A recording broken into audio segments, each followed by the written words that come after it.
കാണാതെ എന്നെ വിശ്വസിക്കുന്നവരാണവർ.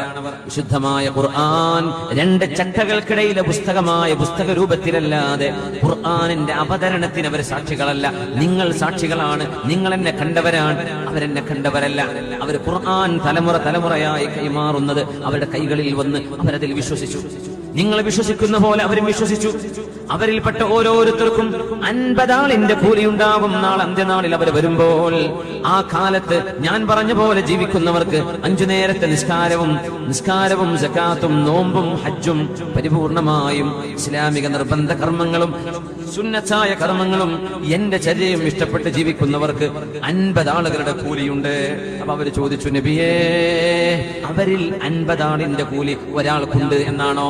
അല്ല അല്ല അല്ല, നിങ്ങൾ എന്റെ സ്വഹാബിമാർ, നിങ്ങളിൽ 50 ആളുകളുടെ കൂലി അവരിൽ ഒരാൾക്ക് അല്ലാഹു നൽകും. അപ്പൊ ചോദിച്ചു, നബിയേ, എന്തേ അങ്ങനെ? എന്തേ ഞങ്ങളിൽ 50 ആളിന്റെ കൂലി ഒരാൾക്കൊന്ന് നൽകപ്പെടുമെന്ന് പറയാൻ കാരണം? നിങ്ങൾക്ക് നന്മ ചെയ്യാൻ സഹായികളായി കൂടെയുണ്ട്.